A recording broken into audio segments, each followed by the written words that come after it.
大家好，我是道此。今天呢，我们要跟大家分享的这个主题呢，我必须说，它应该算是呢，如果今天要列出我在整个分享摄影相关资讯的这整个生涯之中被问过的问题，这个应该也算是数一数二的多。那刚好呢，在我们频道的 Instagram 在前几天呢，我发了一支佳佳的照片就发了几张佳佳的照片，然后呢，果不其然因为那一组照片呢是我用 A7R5 拍摄的，那因为我在借用 A7R5 的那个时候啊，在那个时间点 Lightroom 还没有办法解 A7R5 的弱档，所以呢，那一系列的照片，那时候要出照片嘛，我就决定用 JPEG 档去做拍摄。那既然用 JPEG 档拍摄，大家知道 JPEG 档可能在套用其他相机的风格档，或者是我在做调色上会比较受限，所以我决定使用机身调色。所以出了那组照片之后呢，就很多人说，我也很喜欢这样的照片，那是不是只能用 Sony 的相机呢才能去进行这样的调色？当然还会有一些观众会问说，为什么我在我的相机拍了弱档之后呢，却原本设定好这个颜色却不见了？所以今天呢，这一集呢，就跟大家仔细的讲一下，你到底该拍摄弱档还是拍摄 JPEG 档？那你那些在机身上面设定的颜色资讯，为什么你在弱档开起来之后却又都不见了呢？ OK， 这就是今天的主题。首先，关于我们到底要拍 JPEG 档或弱档啊，简单的区分一下，弱档就是指未加工过的档案资讯。如果以食材来说的话，可能它就是一个新鲜生的食材，还没有被做成料理。那可以想象你的这些食材啊，要再加工做成各种料理，比如说你有块豆腐，你有一些绞肉，你可以做出麻婆豆腐，你可以做出红烧豆腐，你可以做出各种类型的，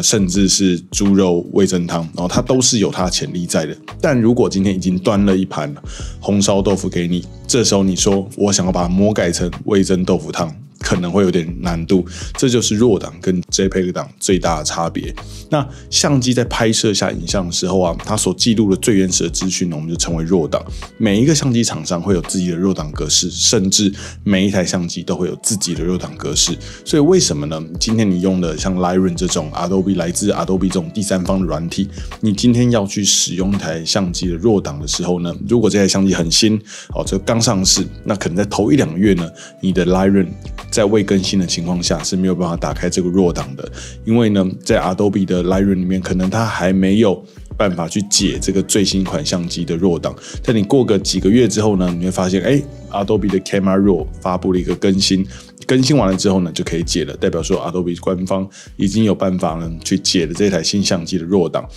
听起来弱档在使用上好像比较麻烦，但其实上呢，弱档它能够带有更大的资讯，就像我们刚刚讲的食材的部分一样。那它不管你是在调整曝光，你在调整白平衡，你在调整各种参数，弱档的弹性啊都会比 JPEG 档大很多。我们在购买相机的时候常会说，这个相机的那个宽容度有多少啊？它可以正负 EV 可以拉多少啊？这些呢，基本上都是在讲弱档。而 JPEG 档呢，因为它是已经处理完、已经压缩完已经剩下的就是已经做成红烧豆腐的这些食材，所以呢，它的先天的状况呢已经被限定了。如果你有机会玩一下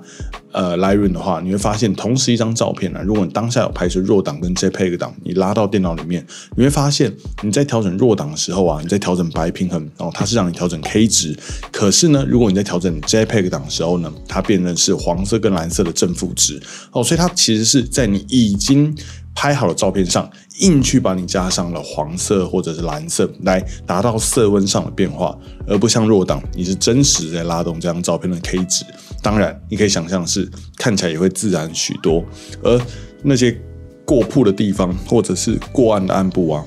很多时候你在弱档也是可以去把它给救回来的，但 JPEG 档就没有办法。OK， 所以你大概知道弱档跟 JPEG 档的差异了。那听起来弱档好像很棒，但弱档也是有些问题。第一个就是它档案大小很大，动辄可能好几十 MB 或者是更大一点点。然后那比起 JPEG 档来说，你要储存弱档，你需要的记忆卡、需要的硬碟存储空间都是比较麻烦的。再来呢，很多线上的空间呢，你是没有办法去储存弱档的。比如说我自己常用的是 Mark， 你现在额外要去储存弱档，它需要额外的收费，那费用呢其实相当的高。那 JPEG 档呢，相对来说储存的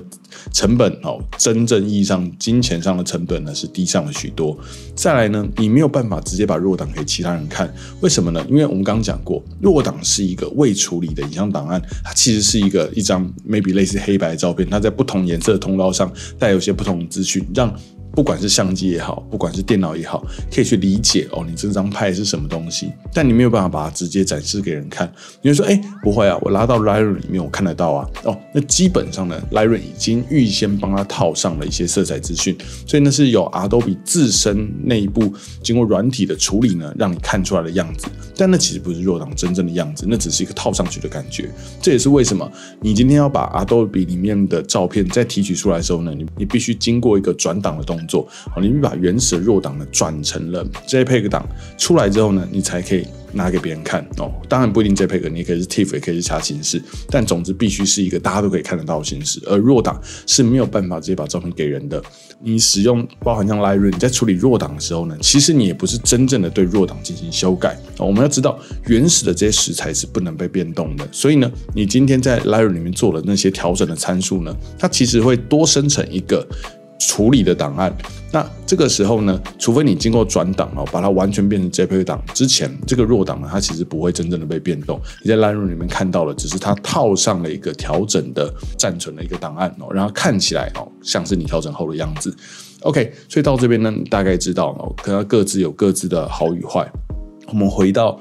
常常会有人问的，你都已经用富士了，你怎么还拍RAW档？你干嘛不拍 JPEG 档机身调色就好？没错，现在大家在购买相机，尤其最近富士非常的热门，那大家选用富士，我们就大家心知肚明大家多半也是贪图了富士的机身调色。这个问题就跟很多人在拍底片的时候，你就问他说，你为什么这么喜欢底片？你喜欢底片的质感吗？你喜欢冲洗底片的感觉吗？你喜欢拍摄底片的过程吗？其实很多人会告诉你说，没有，我就喜欢那个颜色。没错，其实对于大多数的喜欢摄影的人来说我必须说，其实调整颜色跟后置处理是一件麻烦的事情。如果我今天一台相机我拍完之后直接得到我要的结果，那不是很好？为什么还要花时间去做这些调整？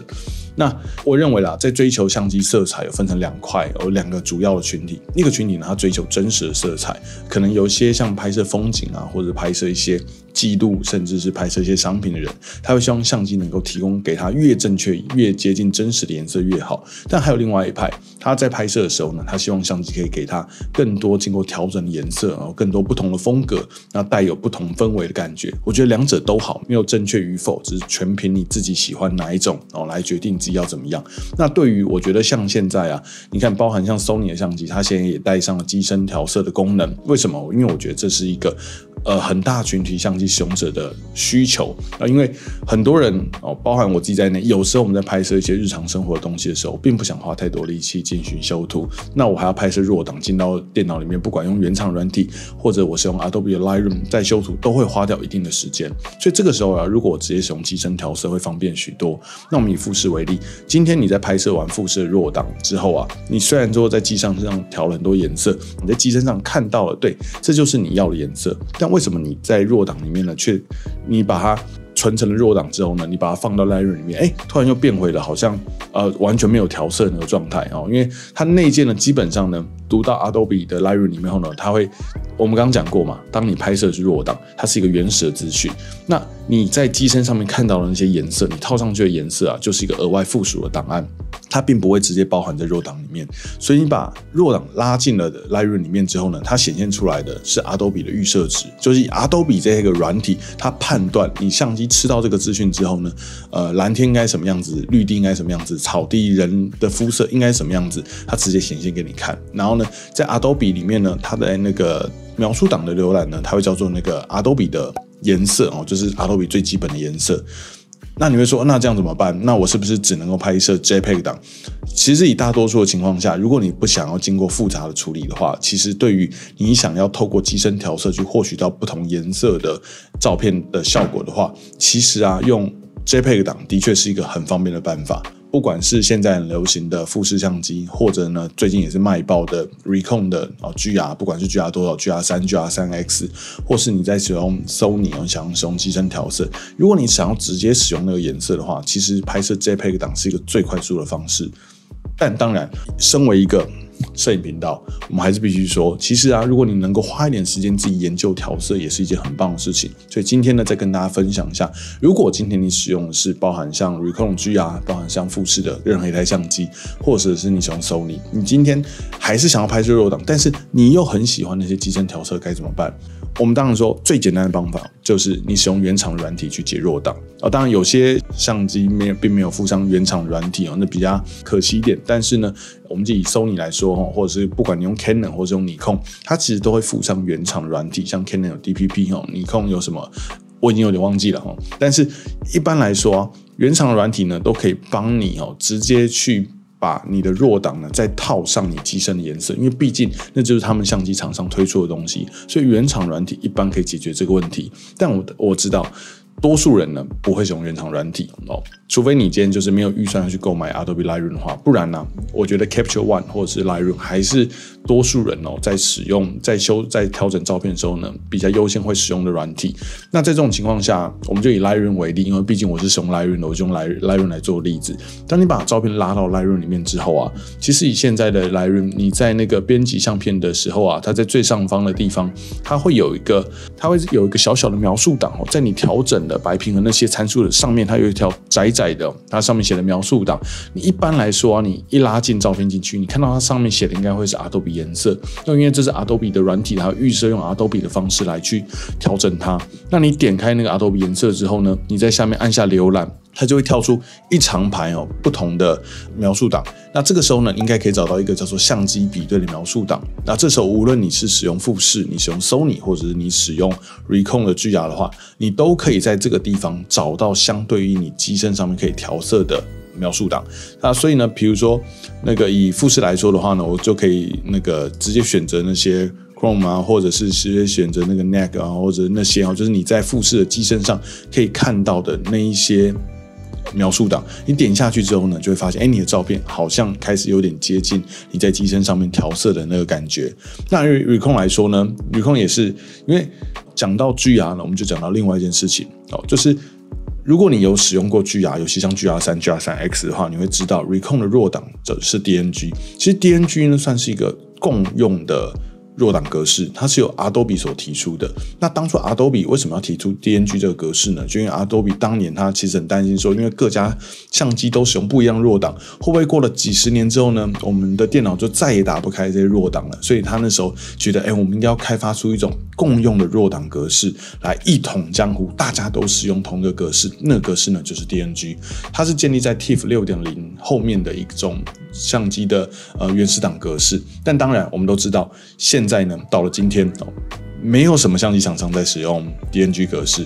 不管是富士、Sony、尼康、Canon 都是使用自己的弱档。而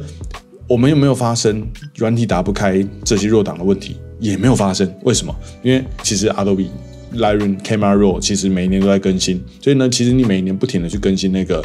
他们处理那个弱档的那些软体的资料，其实就可以解决这个问题的。所以到目前为止呢，也没有发生如果你不一统江湖，好像就做不下去的这个情况。所以 anyway， 反正你不要管 Adobe 是不是白做工，反正呢，它就产生出了一个 DNG 格式。那 Recon 现在是使用 DNG 这个格式。DNG 这个格式呢，其实跟传统弱档又有点不太一样，它其实里面是包含了相机的调整参数。所以呢，你使用 Recon 的相机，包含 GR3， 你直接拍摄完弱档，就是它 DNG 格式之后其实你进到 Adobe， 它其实自己就可以跳出你在机身上调整后的颜色。它如果没有跳出的话，没关系，你用一样的方法，你依然可以在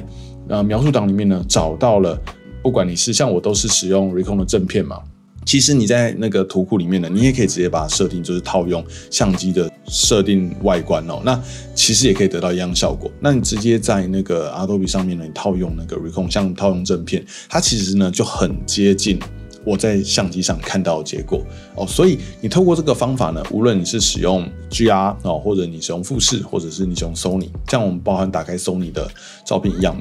样可以在那个描述档的地方可以看到，包含了像 IN 风格，包含了像 NT 风格，包含像 PT 风格那些我们常常在